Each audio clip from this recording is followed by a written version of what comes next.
Nós estamos lendo e meditando, procurando aprender com o apóstolo Paulo a respeito da justificação pela fé. Esse é o texto, esse é o assunto, melhor dizendo, que o apóstolo Paulo trata toda a sua carta aos Romanos. Essa é a preocupação dele. Ele quer ensinar a nós, a mim e a você, o significado, o fato de que nós somos aceitos por Deus, única e exclusivamente por meio da fé. Não é nada que eu possa fazer, não é nada que você possa fazer, porque em Jesus ele já fez tudo. Então, o que é que ele quer de nós? O que ele quer de mim, o que ele quer de você? Que a gente confie naquilo que ele fez. Que a gente viva na dependência disso, invocando isso, aplicando isso à nossa vida. Isso chama-se fé. Fé cristã é isso. É fé naquilo que Deus fez por nós através de Jesus. Não é fé na nossa força de vontade, não é fé naquilo que eu acho que eu posso fazer. Isso não é fé cristã. Fé no homem, fé na capacidade humana. A fé cristã é fé, é confiança, é dependência, simples assim, naquilo que Deus fez por nós e em nós através da pessoa de Jesus. Isso é radical, irmãos, porque só a fé cristã ensina isso. Só a fé cristã vai dizer para as pessoas isso, que você é aceito por Deus, não através daquilo que você fez, não é uma aceitação merecida. Às vezes as pessoas dizem, se esse aí merece... Se é por merecimento, então esse aí merece. Mas não é por merecimento a nossa aceitação, a nossa justificação, a nossa reconciliação com Deus, não é por merecimento. A nossa vida com Deus, cada dia, não é porque hoje eu fui uma pessoa legal, eu posso chegar em casa, botar a cabeça no travesseiro e dizer, Deus, eu vou dormir o sono dos justos, porque hoje eu fui uma pessoa legal. Hoje, você está entendendo? Você sempre vai poder colocar a sua cabeça no travesseiro, se você crê em Jesus, se você confia na obra dele, sempre vai poder colocar em paz. Porque o que quer que tenha vivido, você tenha vivido durante o dia, você pode chegar na presença de Deus e você pode dizer, Senhor, esse dia eu vivi, debaixo da confiança, da dependência. E Senhor, naquele negócio lá que eu não fui tão confiante, me perdoa. Naquela situação lá em que eu confiei mais em mim mesmo do que no Senhor, me perdoa. Aí Deus vai dizer, pode dormir em paz, meu filho, eu perdoo sim. Porque nós não somos aceitos, não somos reconciliados com Deus por merecimento, mas nós somos aceitos e reconciliados por Deus. A nossa justificação não é merecida, a nossa justificação é recebida.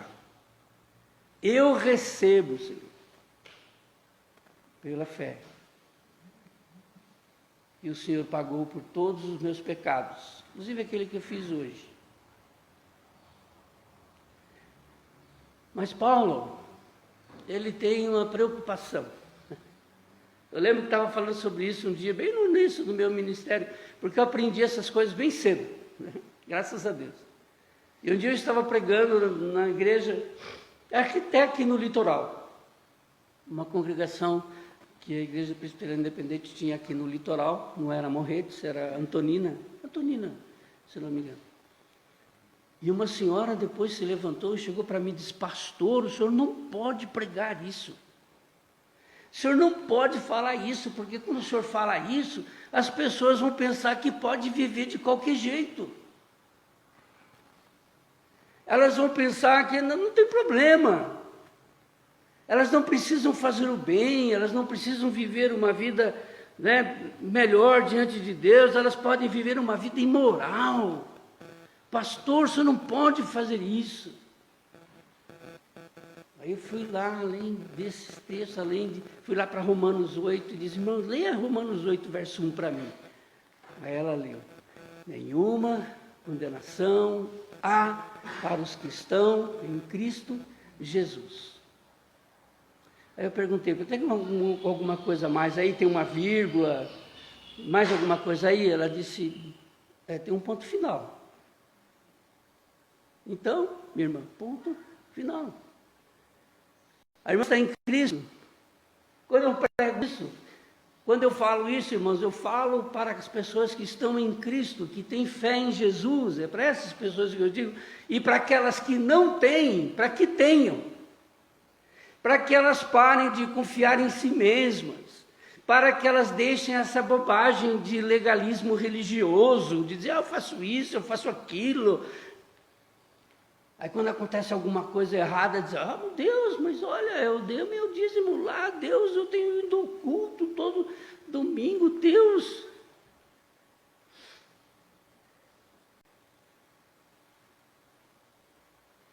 Paulo quer nos ajudar, quer nos colocar dentro de nós, dentro do nosso coração, a motivação correta. Porque essa é a ideia, né? As pessoas, quando a gente fala, ensina isso, geralmente vem esse pensamento. E Paulo já antecipa isso, porque no verso 1 aqui, né, nós vamos trabalhar com Romanos 6, logo de cara aqui, 6:1, ele disse, o que diremos então diante de tudo isso que eu ensinei para vocês, que eu acabei de pregar para vocês, continuaremos no pecado para que a graça aumente ainda mais? Será que eu estou dizendo para você que você pode continuar no pecado, que não tem problema? Porque nós somos aceitos não pelo que a gente faz, mas pelo que Jesus já fez por nós. Mas o que Paulo vai dizer para nós é que se eu expresso essa ideia, se eu passa pela minha cabeça esse tipo de ideia, é porque eu tenho uma compreensão completamente equivocada da justificação pela fé. Eu ainda não entendi isso.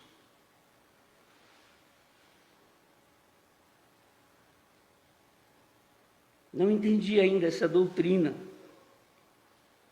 Por isso que a resposta de Paulo a essa pergunta, a essa dúvida que se levanta, é bem curta e simples. De jeito nenhum, ele diz. De jeito nenhum, porque se você pensa isso, você tem uma compreensão equivocada, errada, dessa doutrina da justificação pela fé. Porque se você tivesse tido uma compreensão correta, se você tivesse prestado atenção no que eu estou ensinando, ou ensinado, de repente, errado para você isso, né? Então você não tiraria uma conclusão dessa. Aquela irmã que eu contei para vocês, bem lá no início, e veio me questionar, brava, ela chegou com tudo. Pastor, você não pode falar isso na igreja.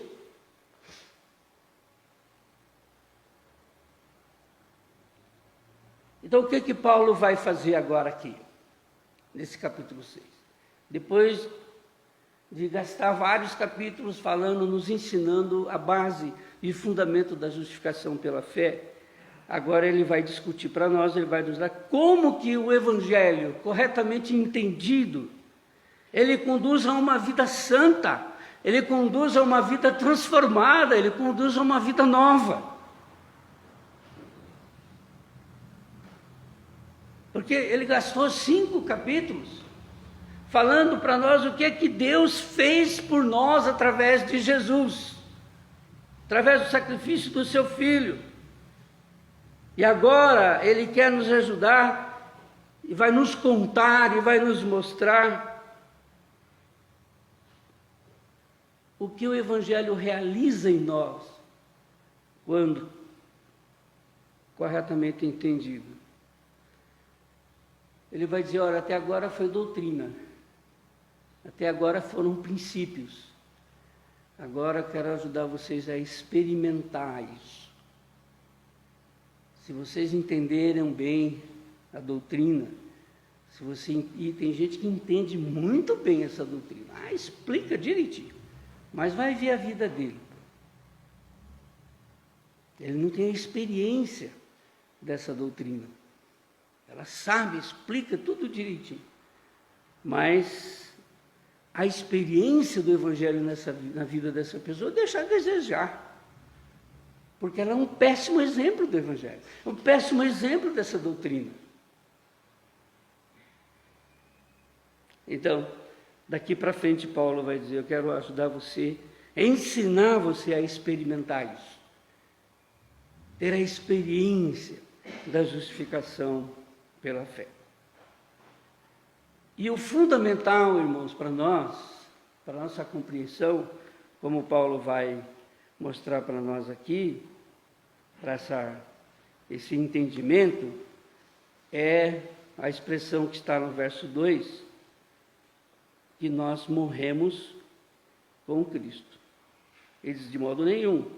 Como viveremos ainda no pecado, nós que já morremos para Ele? E é importante entender essa expressão. O que Paulo quer dizer com essa expressão, morremos para o pecado? Talvez ajude a gente a entender o que ele quer dizer, pensando primeiro o que ele não quer dizer. Paulo não quer dizer, com essa expressão, morremos para o pecado, ele não quer dizer que nós, a partir de agora, não vamos querer mais o pecado. Que o pecado, então, facilmente vai perder o poder sobre nós, a sua influência sobre nós, e nós, a partir de agora, não vamos querer mais pecar. Não é isso que ele está dizendo aqui. Porque se fosse isso que ele estivesse querendo dizer aqui, ele não ia gastar mais 4 versículos, 12 a 14, para dizer que se o cristão não sente vontade de pecar, né, por que ele ia insistir em dizer para você não pecar? Ora, se todo aquele que morreu para o pecado não deseja mais pecar, por que Paulo vai dizer aqui nesses versos, 12 a 14, que você não deve pecar? E se você for para o capítulo 7, verso 18, Paulo vai dizer lá que você sente sim desejos pecaminosos. Capítulo 7, verso 18. Então, morremos para o pecado não quer dizer, não significa que nós não devemos pecar mais. O pecado agora é uma coisa inadequada, é uma coisa fora, não deve estar mais na vida do cristão. O pecado, você morreu para o pecado, então isso não quer dizer que nós não devemos mais pecar. Porque Paulo vai dizer, eu acabei de ler textos onde ele se considera o maior dos pecadores. Ele vai dizer que às vezes ele quer fazer o bem e não consegue, que ele quer evitar o mal e ele não consegue. Morremos para o pecado não quer dizer também que nós renunciamos o pecado. Eu, por minha livre vontade, pelo poder da minha vontade, da minha escolha, eu decido renunciar ao pecado. É isso que Paulo está dizendo? Não é isso.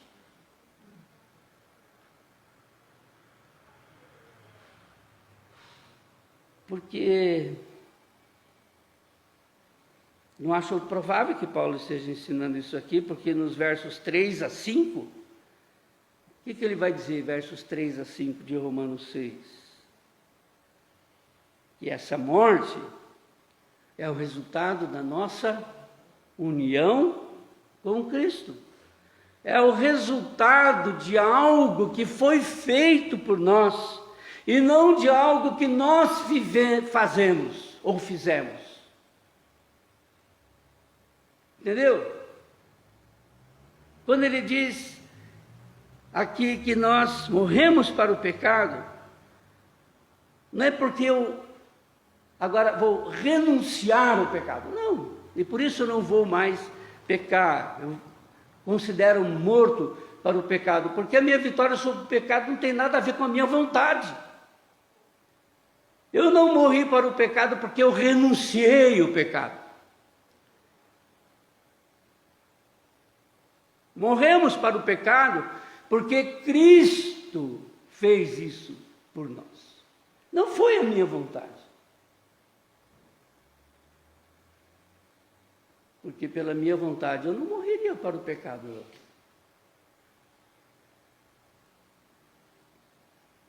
Então o que é que Paulo quer dizer, irmãos? Eu creio que esse restante do verso do capítulo 6, Paulo vai definir detalhadamente o que ele quer dizer. Ele quer dizer que no momento em que eu e você, nós nos tornamos cristãos, nós cremos no sacrifício de Jesus lá na cruz, nós não estamos mais debaixo do reino, nós não estamos mais debaixo do poder governante do pecado. É isso que ele quer dizer. Capítulo 5, verso 21, no capítulo anterior, ele diz: o pecado reinou. Assim como o pecado reinou, agora também reine o quê? A graça. O pecado reinou. E agora deve reinar a graça. Mas, em outras palavras, o que ele está querendo dizer é que o pecado ainda tem poder sobre nós, mas não tem o poder de impor a sua vontade sobre nós. Já vimos isso em Romanos 1, versos 18 a 32, onde Paulo diz que fora de Cristo, antes de nós conhecermos o Evangelho, nós somos entregues aos nossos desejos pecaminosos. Antes, esses desejos governavam sobre nós, de tal forma que nós não conseguíamos lidar, não conseguiríamos vê-los longe de nós. E até nem conseguíamos ver essas coisas como pecado. Você conversa com pessoas não nascidas de novo, pessoas que não conhecem o Evangelho, e elas vão dizer: não, isso não é pecado. E vão dizer que uma das razões, uma das dificuldades que ela tem para aceitar o Evangelho é que o Evangelho, para o crente, tudo é pecado. Mas é mesmo.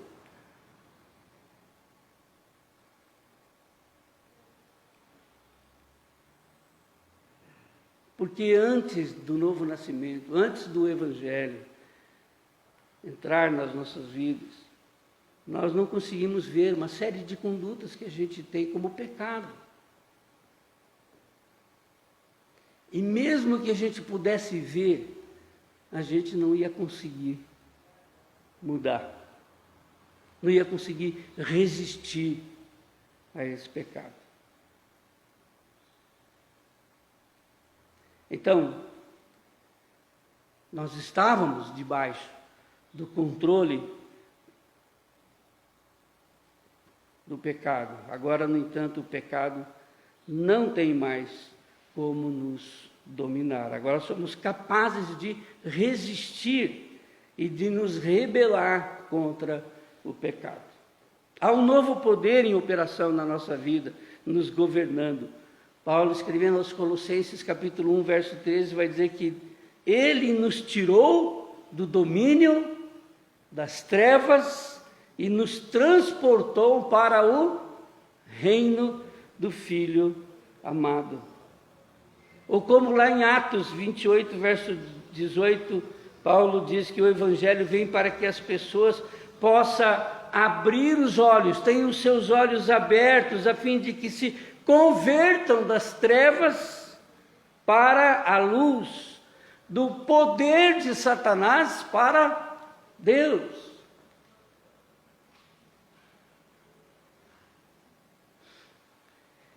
Então a gente mudou de reino.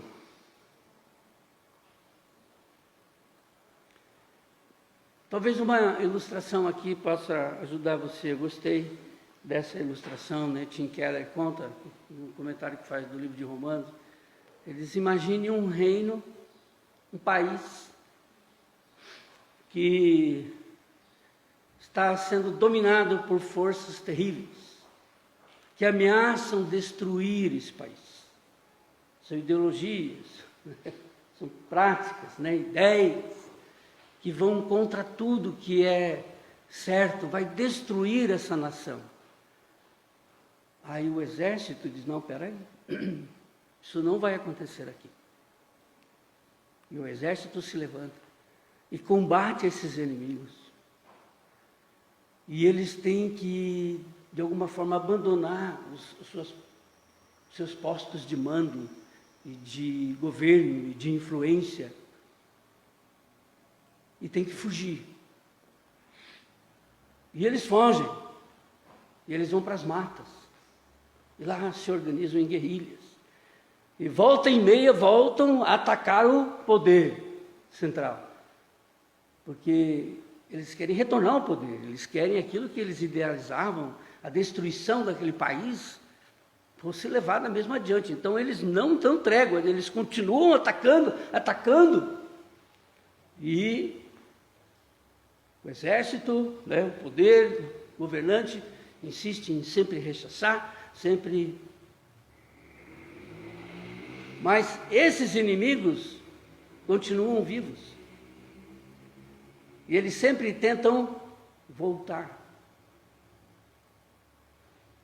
Não faça nenhuma, não estou fazendo nenhuma ligação aqui, por favor. Não faça nenhuma associação indevida aqui. É só uma ilustração. Nós fomos transformados, transportados, né, para um novo reino. Estamos debaixo de um novo rei. Mas o rei antigo, a liderança antiga, aquele que exercia domínio e controle sobre nós, ainda está vivo e ele não aceita isso. E volta e meia ele vai tentar recuperar o domínio e o governo que ele tinha sobre nós. Ficou claro, irmãos? Então é isso que Paulo está dizendo aqui. Nós fomos transportados para o reino do Filho do seu amor. Nós tivemos os nossos olhos abertos e nos convertemos da treva para a luz, do domínio, do poder de Satanás para Deus. Mas o diabo morreu? Tem notícia disso? A Bíblia diz que o mundo jaz no maligno. O diabo não ele está ainda, ele não desiste. O pecado que habita em mim, você não se deu por vencido. Ele vai tentar sempre assumir o controle de novo. Portanto, quando Paulo diz aqui que ter morrido para o pecado, não significa que o pecado não está mais habitando em nós. Ou que o pecado não exerce mais poder, ou o pecado não exerce mais alguma influência sobre nós, sobre você, sobre eu. Mas o que Paulo está dizendo é que o pecado perdeu a sua força. Ele não dá mais ordem. Ele não domina mais. Apesar de que do fato de você poder obedecer, de você ceder, isso não significa de que você tenha que ceder, entenderam?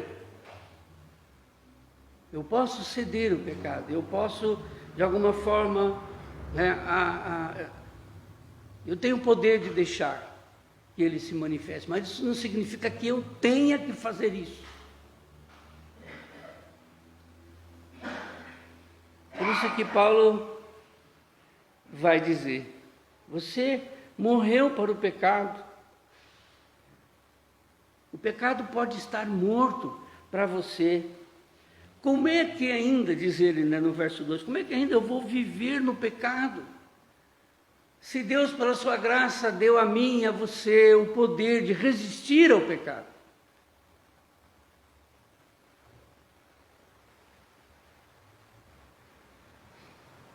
Então, quando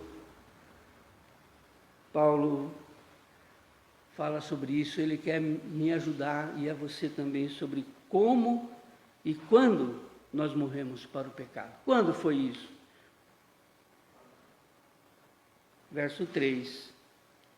Ignorais que todos nós que fomos batizados em Cristo, fomos batizados na sua morte? Quando é que morremos para o pecado? E Paulo usa a figura aqui da figura do batismo, usando a palavra batismo no seu sentido literal, que é mergulhar. Mas a questão aqui não se trata de água, mas se trata do princípio, se trata aqui da realidade espiritual que o batismo deve significar para mim e para você. Paulo já tinha falado sobre isso. Nós estamos em união com Cristo quando nós cremos, nós nos unimos a Cristo a ponto de que tudo que for verdade com relação a Jesus é verdade com relação a nós, é legalmente verdade com relação a mim e a você. Quando Cristo morreu, como Cristo morreu, eu e você também morremos, e assim somos libertos do pecado. Somos livres do pecado. Mas a nossa união com Cristo, ela não para aqui, não tem a ver só com a morte de Jesus. Ela tem a ver também com a sua ressurreição. Considerando que a morte de Jesus levou a sua ressurreição a uma nova vida, assim, do mesmo modo, nossa união com Cristo levará obrigatoriamente também a uma nova vida. E o fruto da nossa união com Jesus é essa certeza. Morremos com Cristo. E assim como Ele morreu pelo meu pecado, pelo pecado eu morri na cruz com Ele. E assim como Ele ressuscitou, eu também ressuscitei. Veja o verso 5, diz: certamente seremos unidos com Ele na semelhança da sua ressurreição. Eu entendo facilmente isso, que quando Cristo morreu, Ele também me levou, eu fui crucificado, eu morri com Ele, mas esse outro aspecto de que ao ressuscitar nós também ressuscitamos, às vezes fica um pouco anuviado na cabeça da gente. Muitas pessoas não entendem isso. Então, se sabemos que nós estamos unidos com Cristo, então saberemos que nós viveremos também uma nova vida. Não mais sob o domínio do pecado, mas livres. E nós não vamos fazer essa pergunta aqui. Não tem cabimento. Só pergunta, mas vamos viver no pecado? Só pergunta isso quem de fato não tem uma compreensão do que significa o morrer com Cristo e o ressuscitar com Cristo. Isso faz grande diferença, irmãos. Isso faz diferença na sua compreensão, no seu senso de identidade como crente. Você acredita de verdade que não tem que pecar. Veja, eu não estou dizendo que o crente não peca. Tem até pregador que ensina isso, né? Eu não estou dizendo que o crente, o convertido, nascido de novo, não peca, mas ele não tem que pecar. Que diferença isso faz para você? Em que área da sua vida o pecado tem travado a sua luta espiritual e tem sido difícil para você durante um bom tempo? Você reconhece aquele pecado e você não vê, você não tem vitória sobre ele, travou o seu crescimento espiritual, porque você ficou parado ali, escravo daquele pecado. Mas o que Paulo está dizendo para mim e para você é que você não tem, você não precisa.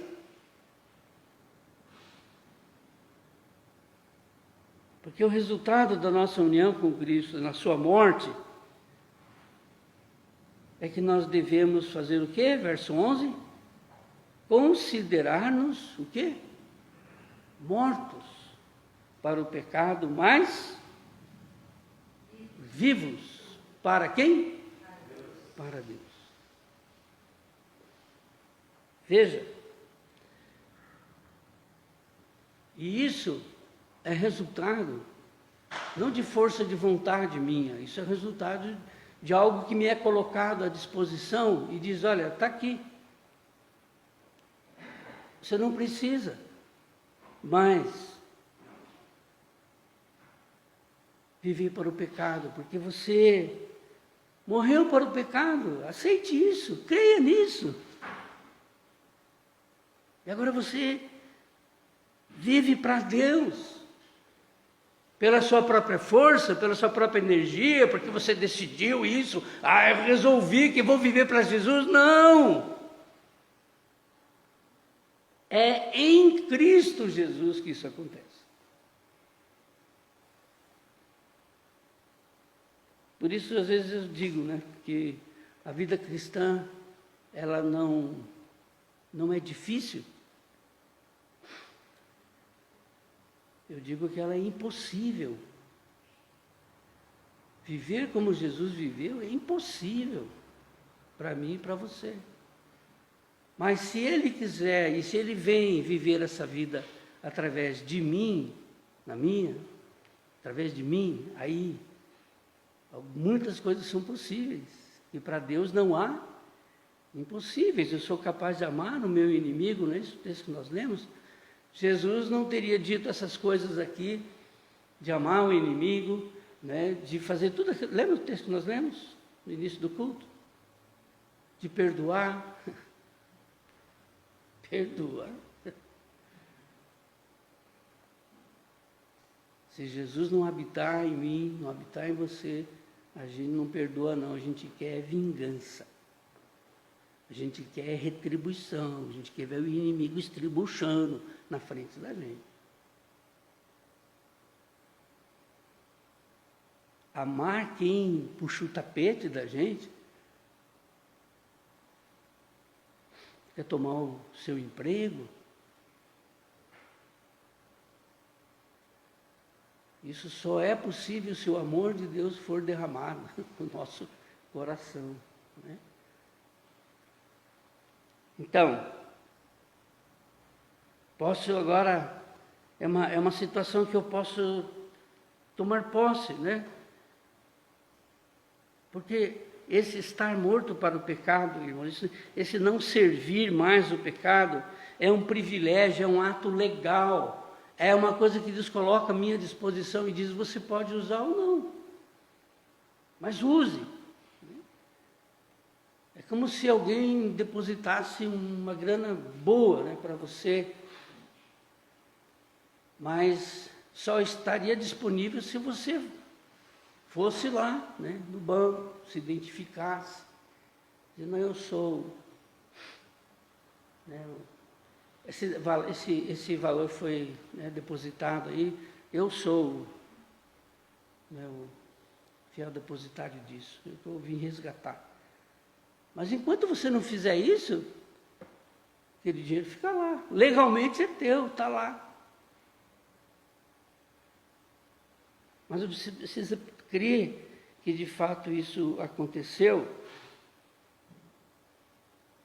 Assim, diz Paulo, nós devemos nos considerar mortos para o pecado.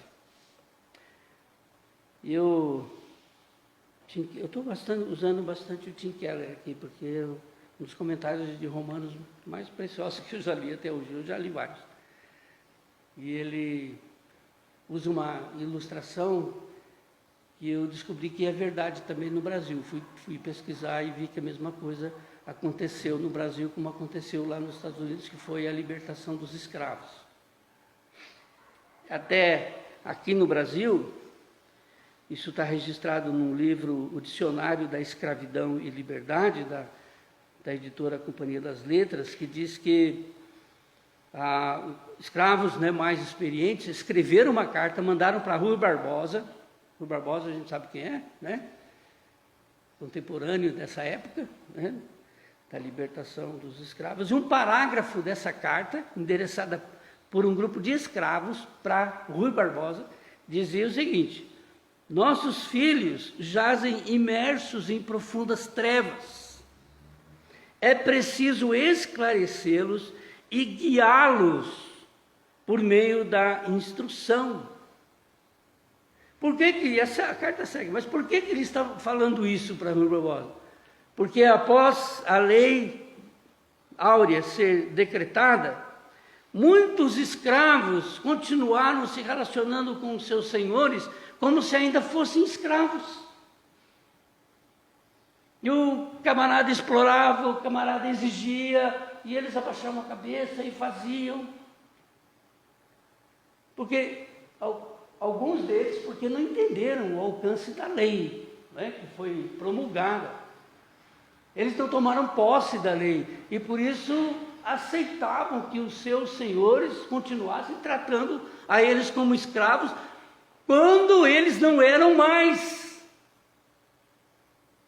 Irmãos, estão entendendo?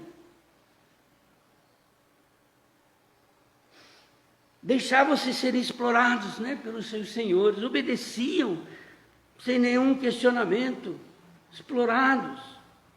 Seguiam aceitando essa situação imposta pelos seus, agora, antigos senhores, mas eles não tinham consciência de aquele camarada lá era um antigo senhor dele, não era mais.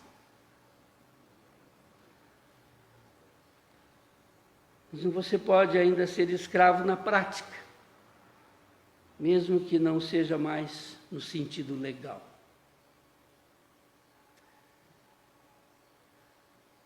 Justificação pela fé é um ato legal, né? Nossa teologia reformada ensina isso. Muitas pessoas questionam isso, mas é verdade, é o ensino das Escrituras. Deus um dia bateu o martelo e disse: eu declaro justificado pela fé todo aquele que crer no meu Filho e no sacrifício dele na cruz do Calvário.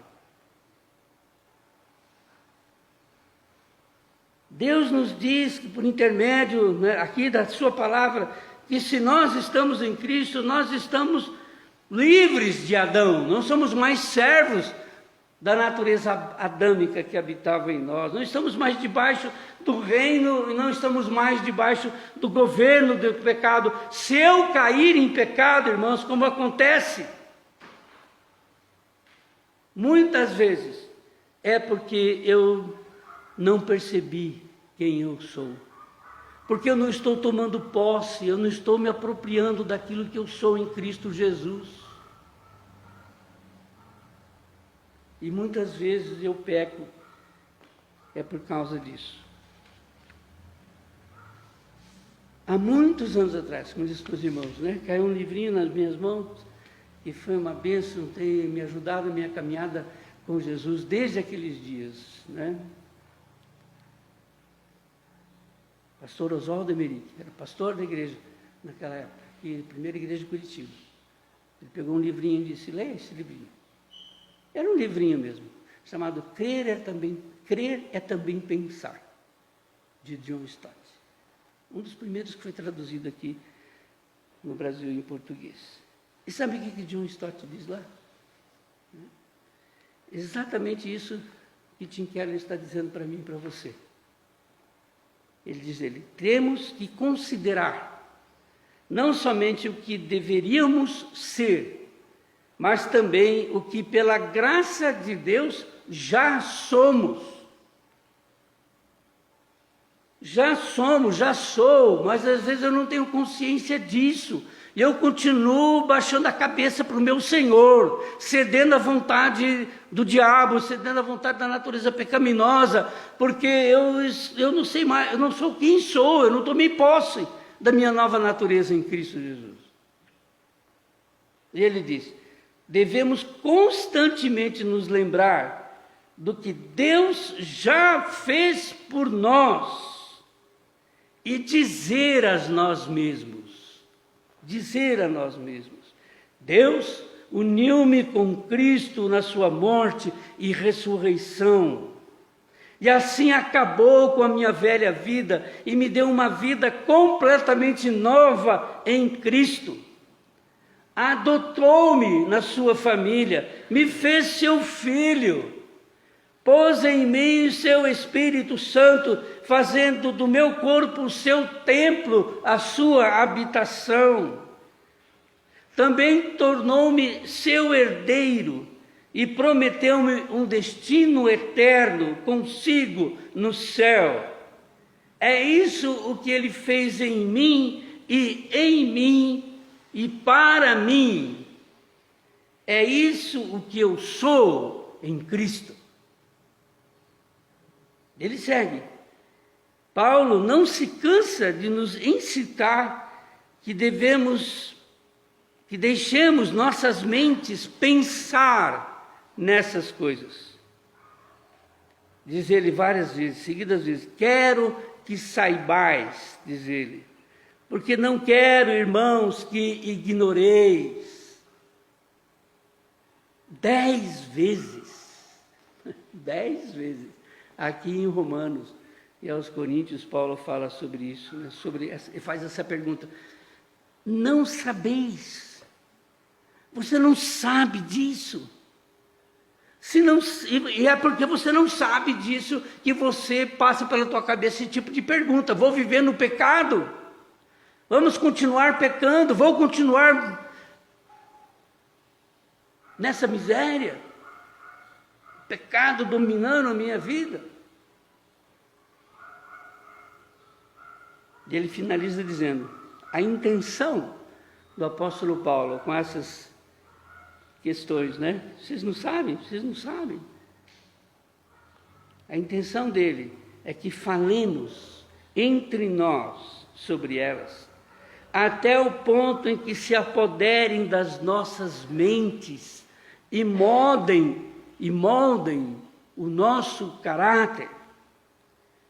E ele diz: olha, isso aqui não é otimismo de autoconfiança, porque você vai ouvir muito por aí. Existe até um livrinho famoso na minha época, não sei se ainda é editado, acho que é O Poder do Pensamento Positivo. Não é isso, de Norman Vincent Peale. Está furado esse negócio.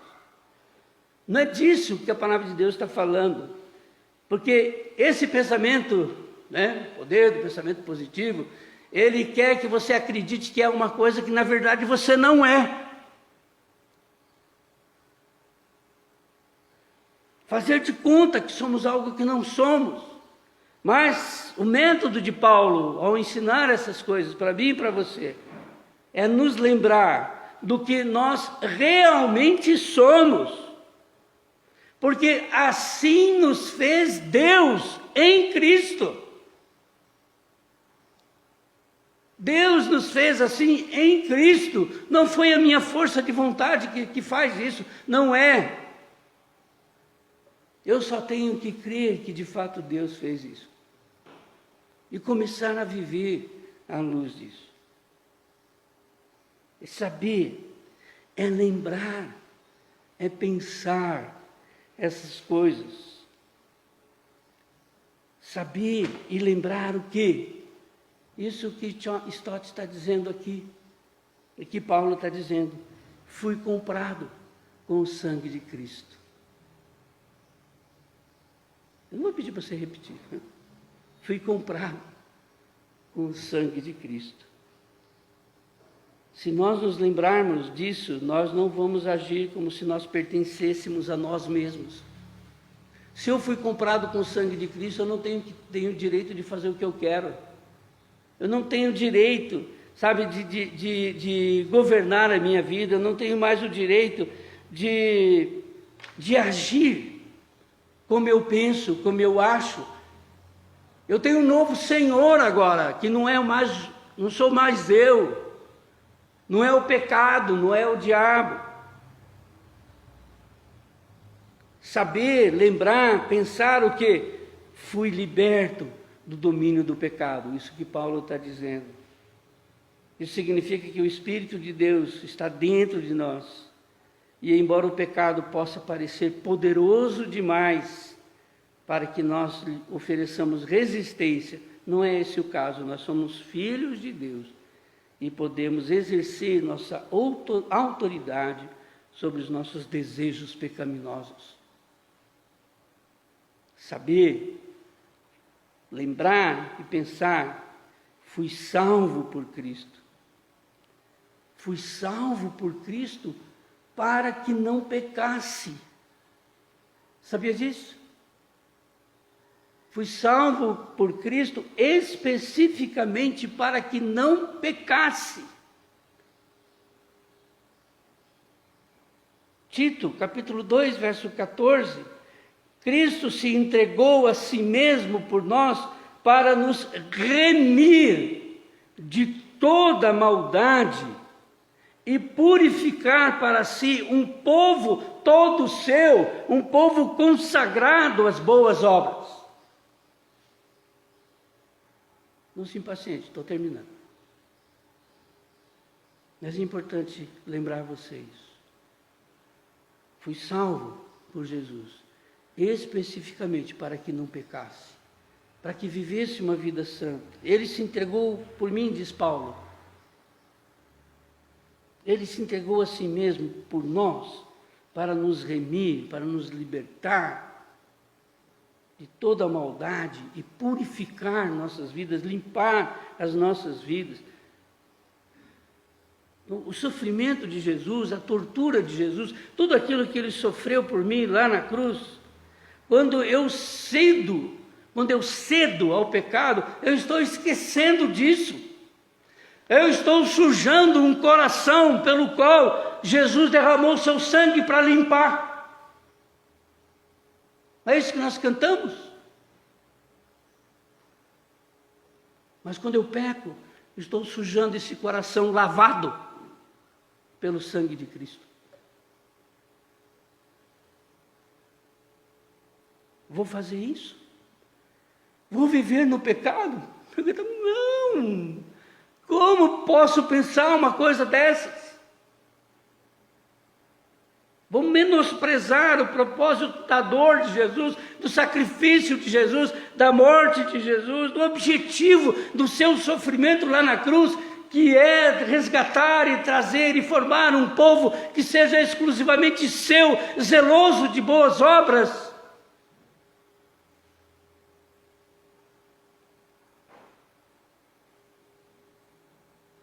Se eu ainda insisto no pecado, irmãos, é porque eu não entendi o Evangelho. Não entendi a natureza do sacrifício de Jesus lá na cruz. Minha velha natureza nunca foi crucificada.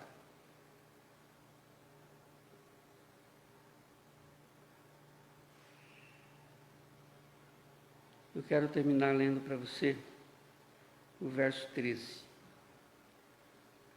Finalzinho, capítulo 6, verso 13. Que responde, que fala para mim sobre o como. Né? Eu disse para você, Paulo disse para nós, quando que nós morremos para o pecado? Agora como? Por que ele fez isso? Verso 13. Também não ofereçamos. Se ele diz isso é porque eu posso oferecer.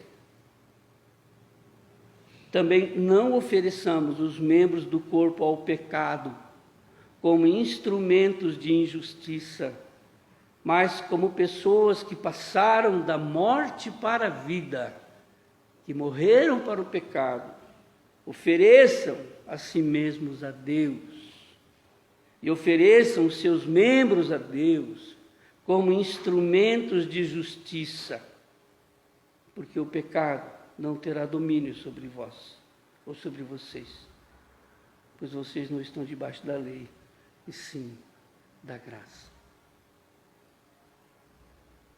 Talvez seja o caso de você pensar mesmo literalmente nos membros do seu corpo que estão sendo oferecidos ao pecado, à iniquidade. Não preciso fazer a lista. Você sabe quais são os membros do seu corpo que você precisa oferecer a Deus como instrumentos de justiça, de santidade. E você pode fazer isso. Existem pecados na sua vida que você aprendeu a tolerar. Você sabe que é pecado. Mas você vai empurrando com a barriga, você aprendeu a tolerar.